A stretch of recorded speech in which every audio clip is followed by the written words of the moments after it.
Hello welcome to my new video and आज चाहिँ तपाईँहरूलाई नमस्कार मेरो यस अल जब्स नेपाल युट्युब च्यानलमा चाहिँ तपाईँहरूलाई एउटा नयाँ जब भ्याकेन्सीको बारेमा ब्याङ्किङ जब भ्याकेन्सीको बारेमा तपाईँलाई भन्न गइरहेको छु र यो चाहिँ नेपाल एसबिआई ब्याङ्क लिमिटेडले चाहिँ खुलाइसकेको छ career opportunity. Nepal SBI bank limited is one of the leading A class commercial bank in Nepal invites application for trainee customer assistant मतलब कस्टमर को एसिस्टेन्ट को लागि चाहिँ पोजिसन को लागि ब्याङ्कमा खुलाइसकेको छ। कुन ब्याङ्कमा भन्दा नेपाल एसबिआई ब्याङ्कमा।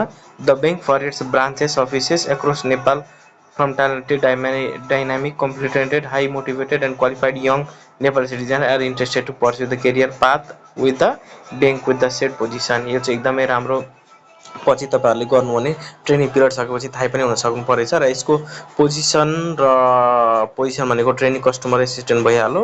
यसको एजुकेसन क्वालिफिकेसन भनेको you have to pass bachelors degree or any other equivalent degree bachelor pass गर्नु पर्यो र ब्याचलर जतिकै कुनै ब्याचलर सँगैको कुनै प्रोफिसियन्सी छ भने त्यसले पनि हुन्छ र त्यसमा चाहिँ एटलिस्ट 50% एग्रिगेट मार्क्स हुनु पर्यो मार्क्स अनुसार र 3 CGPA आउट अफ 4। यदि जिपिए को कुरा गर्ने हो भने चाहिँ कम्तीमा पनि 3 CGPA आउनु पर्यो भनेर बनेको छ। Or equivalent from universities recognise by the government of Nepal भनेको छ। त्यस पछाडि अर्को भनेको अब उमेरको हद भनेको चाहिँ नट एक्सेडिङ 25 इयर्स एज अन जुलाई 2 2025 असाढ 18 2082 असाढ 18 2082 सम्म चाहिँ तपाईको चाहिँ 25 वर्ष नआएको हुनुपर्ने छ र यसको लागि चाहिँ तपाईले चाहिँ यहाँ भनेको छ प्लिज भिजिट https://www.kumarijob.com मा यो लिंकबाट चाहिँ तपाईहरु चाहिँ सिधै कुमारी जब खोलेर त्यहाँबाट चाहिँ तपाईले एप्लाई गर्न सक्नुहुन्छ र क्यान्डिडेट मस्ट के चाहिँ क्यान्डिडेट सबमिट गर्नुपर्छ भनेर यहाँ भनेको छ। एक नम्बरमा कभर लेटर अनिवार्य हुनु पर्यो।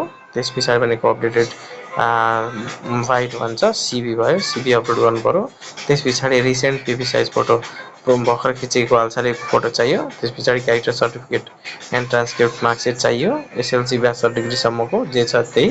त्यसपछि इक्विभ्यालेन्ट सर्टिफिकेट एप्लिकेबल। त्यसपछि विदेशी कुनै संस्थाहरुबाट अथवा कुनै अरुबाट गरेको छ भने चाहिँ तपाईहरुले चाहिँ इक्विभ्यालेन्ट सर्टिफिकेट चाहिँ दिनु पर्यो। त्यसपछि यदि एक्सपिरियन्स छ भने एक्सपिरियन्स पनि दिँदाखेरि त्यस्तोलाई चाहिँ ग्राह्यता दिन्छ। त्यसपछि सिटिजनशिप चाहिँ चाहियो र यसको लागि एप्लाई गर्न application should be completed and submitted through electronic requirement e-era system from Kumari Jobs